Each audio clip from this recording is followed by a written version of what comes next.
Welcome back again. आपला next जो topic आहे friction in solids and liquids. आता friction in solids and liquids मध्ये आपले काही एमसीक्यूज आहेत. 11वीचे टॉपिक आहेत, त्यातले आपला हा चौथा टॉपिक चालू आहे आणि बऱ्यापैकी आपले सगळे टॉपिक जे इम्पॉर्टंट आहेत ते कम्प्लीट झालेले आहेत. आता फर्स्ट प्रॉब्लेम काय म्हटलं बघा. The cylindrical tube of spray pump has a cross sections of 8 centimetre square. आता एक सिलेंड्रिकल ट्यूब आहे ऑफ स्प्रे पंप. आता स्प्रे पंप औषधाचा पंप तुम्हाला माहिती आहे, त्याची ट्यूब जी आहे ती सिलेंड्रिकल असते. Has a cross section of 8 centimetre square. त्याचा एरिया दिलेला आहे 8 सेंटीमीटरचा स्क्वेअर.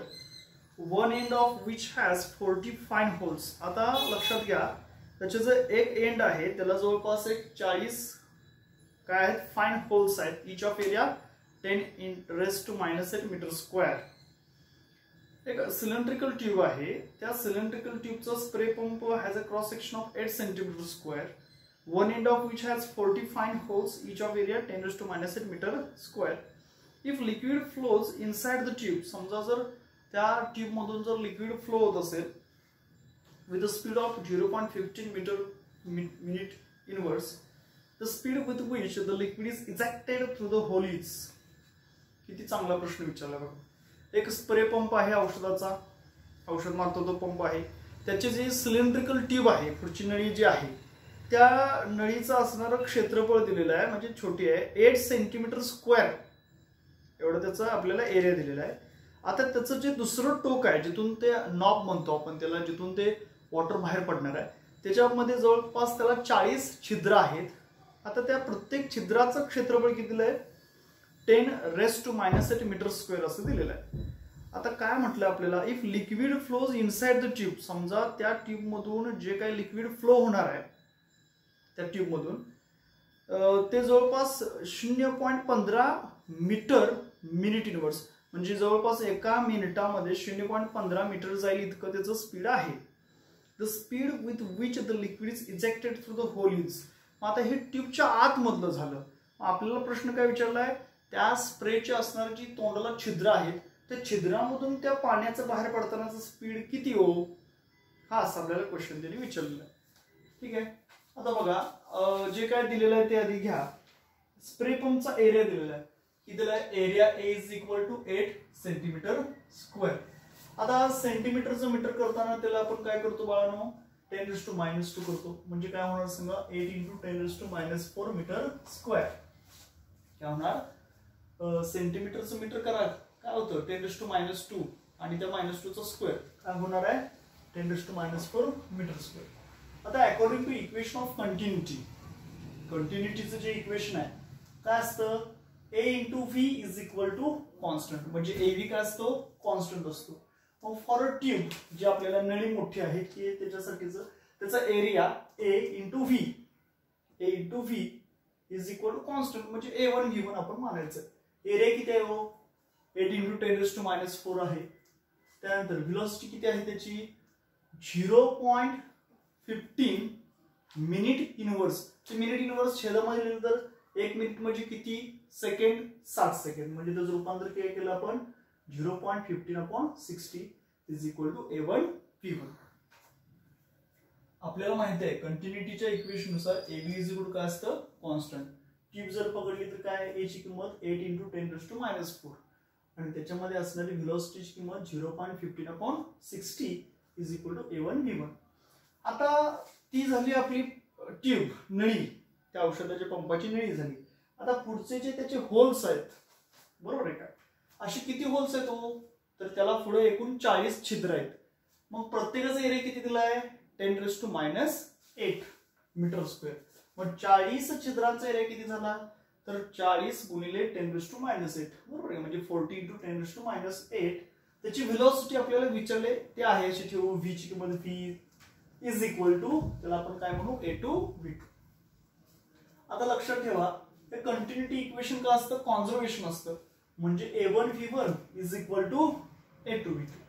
A1 ची किंमत किती आहे, 40 × 10⁻⁸ into V is equal to A2. A2 ची किंमत किती आहे बघा, 8 × 10⁻⁴ इंटू V2 ची किंमत इथं आहे, आपण काय असेल ते 0.15/60. ठीक आहे. V as it is, V इथं ठेवला. आता हे 40 गुणिले 10⁻⁸ अंशामध्ये, पलीकडे गेल्यानंतर कुठं जातील? छेदामध्ये. हे बघा छेदामध्ये आले. आता काय असेल त्याचा भागाकार करू. 8 1 जार 8, 8 5 जार 40. अगेन 5 1 जार 5, 5 0.503, 5 3 जार 15. बघा 5 3 15, 5 0 0, पॉईंटचे 2 डिजिट 2 डिजिट. त्यानंतर आता काय करणार आहे? हे 60 आहे, तर यानं याचं काय करा? डिवायडेशन घ्या. हे 10⁻⁻8 वरती घ्या. ओके, म्हणजे हे काय होणार आहे? 0.03. आपण कसं लिहू शकतो? 3 × 10⁻². हे -4 आणि -2 काय होतील? -6 होतील. आणि हा -8 वरती गेला तर काय होईल बाळांनो? -6 + 8 + 2, म्हणजे 10⁻² राहील. मग 3 काय होणार आहे? 60. आणि त्याचं डिवायडेशन घ्या. आपल्याला आन्सर किती भेटतं? 5 मीटर/सेकंड. याचा अर्थ तो जो स्प्रे पंप आहे त्याचे जे होल्स आहेत, त्याच्या होल्स मधून बाहेर पडताना तो पाण्याचा जो स्पीड आहे, त्या छिद्रामधून बाहेर पडणाऱ्या पाण्याचं जे स्पीड आहे ती किती आहे? 5 मीटर/सेकंड. याचा अर्थ काय? एका सेकंदामध्ये त्यातला एक थेंब जास्तीत जास्त किती पुढे जाणार आहे? 5 मीटर. ओके, हे आपलं काय विचारलेल्या प्रश्नाचं उत्तर आहे. त्यानंतर सेकंड क्वेश्चन काय म्हटले बघा. A cylinder of mass m and density rho hanging from a string is lowered into a vessel of cross sectional area A containing a liquid of density sigma. आता ती लेस आहे दॅन कोणापेक्षा? डेन्सिटी रो पेक्षा. until it is fully immersed. The increasing pressure at the bottom of the vessel is. तर काय बघा, एक cylinder आहे. आता समजा असं एखादं सिलेंडर असेल किंवा एखादी फुकणी म्हणतो आपण, सिलेंड्रिकल शेप, वृत्तिकाची ती. आता अशा सिलेंडरचं आपल्याला मास दिले बाळांनो. किती दिलंय? स्मॉल m दिले. त्याची डेन्सिटी दिली. किती दिली डेन्सिटी? रो इतकी दिली. आणि काय केलं बघा, हँगिंग फ्रॉम अ स्ट्रिंग, एका स्ट्रिंगच्या साहाय्याने ते आपण लोंबकळत ठेवलं. आणि नुसतं तसंच ठेवलं नाही तर लोवर्ड, ते कशामध्ये ठेवलं? परत एका व्हेसलमध्ये ठेवलं, की ज्या व्हेसलचा असणारा एरिया A इतका आहे. बरं, त्या व्हेसलमध्ये आणखी काय म्हटलेलं आहे? Containing a liquid of density.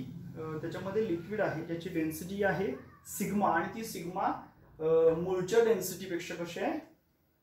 कमी आहे, म्हणजे त्या असणाऱ्या सिलेंडरची. Until it is fully immersed, जो ते पूर्णपणे बुडवलं तो सिलेंडर त्या पाण्यामध्ये. The increase in pressure at the bottom of the vessel is. मग आता काय प्रश्न विचारलाय? तर त्यांनी म्हटलेलं आहे आपल्याला, मग किती प्रेशर त्या असणाऱ्या व्हेसलच्या बॉटमला तयार होईल किंवा वाढेल, असा प्रश्न आहे. हे बघा, आता आपल्याला माहित आहे व्हॉल्यूम किंवा मास इज इक्वल टू काय म्हणतो आपण? रो व्ही, किंवा density is equal to rho is equal mass per unit volume. मग व्हॉल्यूम इज काय होणार? Mass per unit density. आता अपथ्रस्ट ऑन सिलेंडर, ते सिलेंडर खाली जात असेल तर त्याला ते पाणी काय करेल? वरती ढकलणार आहे. म्हणजे अपथ्रस्ट ऑन सिलेंडर काय असणार आहे? Upthrust on cylinder F is equal to mg. F is upthrust force आहे, F is equal to mg. त्यातला g आहे असाच. m म्हणजे काय? तर m इथं लिहिलंय बघा आपण, त्याची असणारी व्हॅल्यू लिहिलेली आहे. ती कशी लिहिली? तर बघा, मास इज इक्वल टू काय फॉर्म्युला होणार? m is equal to rho V. m is equal to का? रोच्या ऐवजी तर आता डेन्सिटी काय आहे? सिग्मा आहे. डेन्सिटी काय आहे? सिग्मा आहे. आणि त्यानंतर व्हॉल्यूम, व्हॉल्यूम म्हणजे काय हो? मास पर युनिट डेन्सिटी मूळची, ती बघा m/ρ. म्हणजे थोडक्यात त्याच्यामधल्या मासची किंमत एवढी निघते. ओके, आता न्यूटनचा थर्ड लॉ काय आहे? न्यूटनचा third law, every action there is equal and opposite reaction. प्रत्येक कृती मागे एक प्रतिकृती दडलेली असते. बरोबर आहे का? तुम्ही जे ऍक्शन कराल त्याचे रिएक्शन होत असते. So from Newton's third law, the downward force, जो डाउनवर्ड फोर्स आहे म्हणजे gravitational force exerted by cylinder, जो त्या सिलेंडर कडून डाउनवर्ड फोर्स दिला जातो कशावरती? त्या लिक्विड वरती, तो किती असणार आहे हो? तर तो असणार आहे m/ρ सिग्मा G. हा rho density of the liquid, तर हा rho density of that cylinder which is insert or immersed into the liquid. So therefore increase in pressure. मग प्रेशरचा फॉर्म्युला काय हो? Pressure means force per unit area. Force किती आला? M sigma G upon rho. M sigma G upon rho force आला. आणि force per unit area म्हणजे काय? प्रेशर. म्हणजे हे सगळ्याला डिवाइडेड बाय एरिया म्हणजे M sigma G upon row ए. आहे का असा option number D. Okay. Next third question आपल्याला या ठिकाणी काय विचारलं बघा. What is the ratio of surface energy of one small drop and one large drop. आपल्याला गुणोत्तर विचारलेलं आहे किंवा भागाकार विचारलेला आहे. कशाचा रेशो, कशाचं गुणोत्तर? तर surface energy of small drop and one large drop. एका छोट्या स्मॉल ड्रॉपचे आणि त्याचा कशाशी भागाकार घ्यायचा आहे? एका मोठ्या लार्ज ड्रॉपशी. बरोबर आहे का? What is the ratio of surface energy of one small drop and one large drop if 1000 drops combined to form one large drop. काय म्हटलं आहे? जवळपास 1000 ड्रॉप, 1000 ड्रॉप जर आपण एकत्र घेतले तर आता इथं आपला असणारा एक लार्ज ड्रॉप काय होतो? तयार होतो. साधा सरळ फॉर्म्युला आपल्याला माहिती आहे. Volume of the large drop is equal to volume of that all 1000 small drops. ते बघा किती जरी ड्रॉपचे आपण भाग केले तरी त्याचं एकूण असणारं जे घनफळ आहे, व्हॉल्यूम आहे, तेवढंच काय असणार आहे? छोटे छोटे स्मॉल ड्रॉप्स असतील तर त्याचे व्हॉल्यूम सुद्धा सेम असणार आहे. सो देयरफॉर 4/3 पाय क्यूब. स्पिअरचं व्हॉल्यूम काय ड्रॉपचं? स्पिअर सारखं आहे 4/3 पाय क्यूब. आता अशी किती ड्रॉप्स केले? 1000. म्हणजे 1000 गुणिले 4/3 पाय क्यूब. आता याच्यामध्ये लाईक टर्म्स जे आहेत 4/3 पाय 4/3 पाय कॅन्सल होतील. म्हणजे कॅपिटल आर हा क्यूब आहे, त्याचं घनमूळ घ्या कॅपिटल आर. 1000चं घनमूळ काय? क्यूब रूट 10 आणि याचं काय येणार आहे? R. So surface energy of small drop. त्यामुळे आपण फॉर्म्युला आपण काय घेऊ शकतो? Surface energy of small drop E1 is equal to S into 4πr². तसंच surface energy of large drop त्याला आपण E2 म्हणू, S इंटू 4π. स्मॉल आरची किंमत काय होणार आहे? तर ती 10R आहे त्याची किंमत. बरोबर आहे का? म्हणजे 10R². So E1 upon E2 जर घेतलं तर S कॅन्सल होईल, 4π कॅन्सल, याचं R² कॅन्सल, हे 1 तसंच आणि 10चा square 100. So 1 as 100. Option number बघा डी आहे. Okay. Next fourth problem. A water film is formed between two parallel wires of 10 cm length. आता 10 सेंटीमीटर लांबीच्या 2 वायर आहेत, त्याच्यामध्ये पाण्याची फिल्म तयार झालेली आहे. The distance of 0.5 centimetre between the wires. आता त्या वायर्स मधला डिस्टन्स किती आहे? अर्धा mm आहे, म्हणजे 5 mm, म्हणजे त्याला आपण अर्धा सेंटीमीटर म्हणू शकतो. अतिशय छोटी असे त्याच्यामध्ये डिस्टन्स आहे.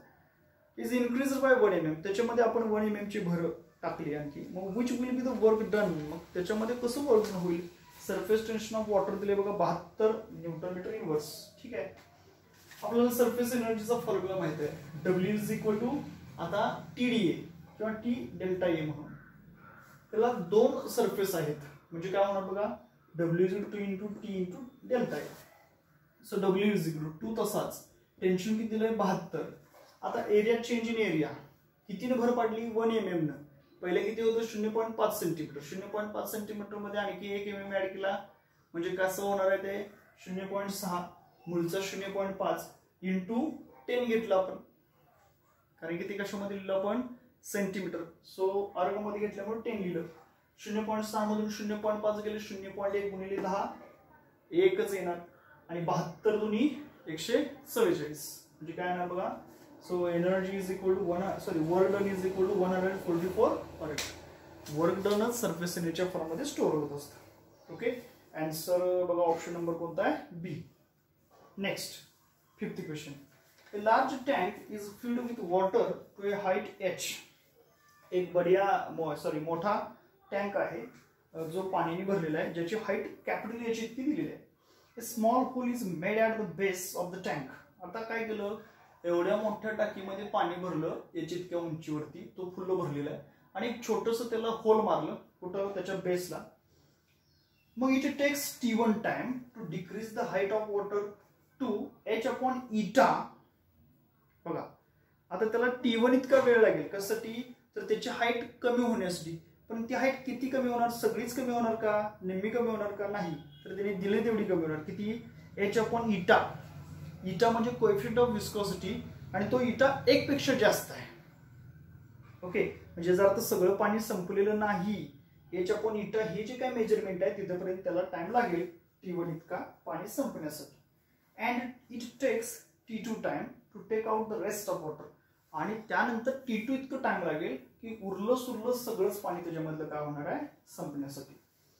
आता एक आपल्याला हिंट काय दिले त्यांनी गणितामध्ये? If T1 is equal to T2, समजा पहिल्यांदा लागणारा काळ वेळ आणि दुसऱ्यांदा लागणारा जो काय काळ असेल वेळ असेल ते दोन्ही सेम असतील, तर द व्हॅल्यू ऑफ इटा इज, मग त्याच्यामध्ये असणाऱ्या कोएफिशिएंट ऑफ विस्कोसिटीची किंमत किती हो? हा आपल्याला क्वेश्चन विचारलेला. आता दोन दोन कंडिशननुसार जनरली टाइम आपल्याला माहित पाहिजे. काय फॉर्म्युला टाइमचा? Time T is equal to A upon small a under root 2 upon 9 under root H1 minus under root H2. So T1 time नुसार A upon a under root 2 upon 9 as it is. H1 जी आहे सुरुवातीचे H इतकी, त्यातनं किती कमी होणार आहे हो? त्यांनी दिलेल्या ह्याच्यानुसार माहितीनुसार अंडर रूट H अपॉन इटा इतकी कमी होणार आहे. ओके, त्यानंतर दुसरं टाइम आहे का कोणतं? T2, ज्यावेळी उरलं सुरलं सगळंच पाणी संपणार आहे. तो फॉर्म्युला काय असणार आहे? A upon a under root 2 upon 9 under root उरलं सुरलं त्यातलं इनिशियल किती होतं हे पाणी? अंडर रूट H अपॉन इटा इतकं होतं. शिल्लक किती राहणार? -0. ओके, आता दिलेल्या कंडिशननुसार T1 आणि T2 कशा आहेत? सेम आहेत. दिलेल्या कंडिशननुसार ओके, हे बघा T is equal to A upon a under root 2 upon 9 under root H1 minus under root H2 हा आपला फॉर्म्युला आहे कंटिन्युटीचा. ओके, आता हे बघा बाळांनो, T1 ची value A upon a under root 2 upon 9, initial height H इतकी आहे, मायनस फायनल हाईट त्यातलं किती पाणी कमी झालं? किती हाईटवरती आलं शेवटी? अंडर रूट H अपॉन इटा, म्हणजे ते मीडियम असेल किंवा पूर्ण तळाला असेल काही असेल पण पाणी संपलेलं नाही. ओके, त्यामुळे अंडर रूट H अपॉन इटा ही त्याची हाईट आहे. त्यानंतर T2, हे T2 किती आलं? Capital A upon a under root 2 upon 9. आता इनिशियल हाईट किती झाली? अंडर रूट H अपॉन इटा आणि सगळंच पाणी संपणार म्हणजे किती होणार सांगा? 0. ओके, सो देअरफॉर दिलेल्या त्यांनी कंडिशननुसार त्याच्यामध्ये काय असणार आहे? अकॉर्डिंग टू प्रॉब्लेम सांगा. T1 आणि T2 कसं असणार आहे? सेम असणार आहे. So therefore according to problem T1 आणि T1 is equal to T2. मग T1 इज इक्वल टू जर T2 असेल तर काय लिहू शकतो आपण? बघा, T1 ची मधली आता लाईक टर्म्स कॅन्सल होणार. A upon a under root 2 upon 9 A upon a under root 2 upon 9 cancel होणार. मग राहिलं काय? Under root H minus under root H upon eta is equal to ही टर्म राहिली काय? Under root H upon eta minus 0. आता ह्याच्यामध्ये हे तर टर्म कॅन्सल होणार आहे. ओके, आता ही टर्म जर मी इकडे घेतली तर ती प्लस होईल, म्हणजे राहणार काय? बघा, under root H is equal to ही जर इकडे घेतली तर प्लस झाली, म्हणजे किती वेळा झाली? अंडर रूट H अपॉन इटा ही टर्म 2 वेळा झाली. म्हणजेच मी काय म्हणू शकतो? तर under root H is equal to ही इकडे घेतलं 2 अंडर रूट H अपॉन इटा. आता मला इटाची किंमत काढायची आहे कोएफिशिएंट ऑफ विस्कोसिटीची. Taking squares on both sides. Under root H ला अंडर रूट H कॅन्सल होईल आणि इटा मी इकडे घेतो is equal to 4. Okay, so option number C. याचा अर्थ कोएफिशिएंट ऑफ विस्कोसिटी त्याची किती असणार आहे? 4 इतकी असणार आहे. ओके, नेक्स्ट आता 6व्या नंबरचा प्रॉब्लेम आपल्याला काय म्हटलं बघा. 6 नंबरचा प्रॉब्लेम काय म्हटलेला आहे? अकॉर्डिंग टू स्टील बॉल म्हणजे छोटेसे स्टीलचे बॉल असतात, छोटा एकदम, आपल्या आयरा गट्टी म्हणतो आपण तसा. Steel ball is dropped in oil. समजा एखादा स्टील बॉल आहे आणि तो आपण कुठे टाकला? एखाद्या ऑइल मध्ये टाकला, तेलामध्ये. देन द बॉल अटेन्स, मग तो बॉल काय अटेन करेल? ऑप्शन नंबर ए आहे constant velocity after some time. Option B आहे the ball stops. Option C आहे the speed of the ball will keep on increasing. आणि ऑप्शन डी आहे none of the above. आता हे बघा, आपण स्टोक्स लॉ आपल्याला माहिती आहे. ओके, काय आहे बघा? According to Stokes law, when a spherical body falls through a viscous fluid, बघा स्टोकच्या लॉनुसार ज्यावेळेस एखादी स्पेरिकल बॉडी काय होते, फॉल होते, पडते कशामध्ये, एखाद्या विस्कस फ्लुइड मध्ये, मग it experiences A viscous force, तेव्हा ती बॉडी कोणत्या फोर्सला अनुभवते, तर विस्कस फोर्सला अनुभवते. मग काय म्हटलंय, the magnitude of viscous force increases. बघा the magnitude of viscous force increases with the increases in velocity of the body. त्या असणारे जे काही विस्कस फोर्स आहे त्या विस्कस फोर्सची किंमत वाढत जाते. The magnitude of viscous force increases कधी with increases in velocity. Velocity वाढली की त्याची असणारे जे काही मॅग्निट्यूड आहे किंमत वाढत जाणार आहे. So falling under the action of its weight. हे कशामुळे होणार, त्याचं वेट फॉलो होत असतं त्या स्टील बॉडीचं, कुठं वायूमध्ये. So as a result the viscous force balance the driving force. त्याचा अर्थ जेवढा विस्कस फोर्स आहे कुणाला बॅलन्स करणार आहे, ड्रायव्हिंग फोर्सला, म्हणजे वेट ऑफ द बॉडीला. And body starts moving with constant velocity. आणि ती बॉडी कॉन्स्टंट व्हेलॉसिटीनेच काय होत राहणार आहे, आतमध्ये मूव्ह होत राहणार आहे. So it is known as terminal velocity. त्यालाच आपण म्हणतो टर्मिनल व्हेलॉसिटी. हे बघा ऑप्शन नंबर ए आहे काय, the ball attains constant velocity. Okay next, आता 7वा क्वेश्चन आपल्या इथं संपलेला आहे. 7वा क्वेश्चन आपण बघू. Bernoulli's theorem is a consequences of the law of conservation of. आता बर्नौलीज थेरम मध्ये एनर्जी आहे, कायनेटिक एनर्जी आहे, पोटेन्शियल एनर्जी आहे, हे सगळ्या एनर्जीचं कॉन्झर्वेशनच आहे. मग Bernoulli's theorem is a consequence of the law of conservation of energy. Okay option number C. ठीक आहे. तर ह्याच्या नंतरचे जे काही प्रॉब्लेम्स वगैरे आहेत ते कॉलेजकडून शीट घ्या आणि ते सगळं कम्प्लीट करा. ओके धन्यवाद. काय डाऊट्स असतील तर विचारा.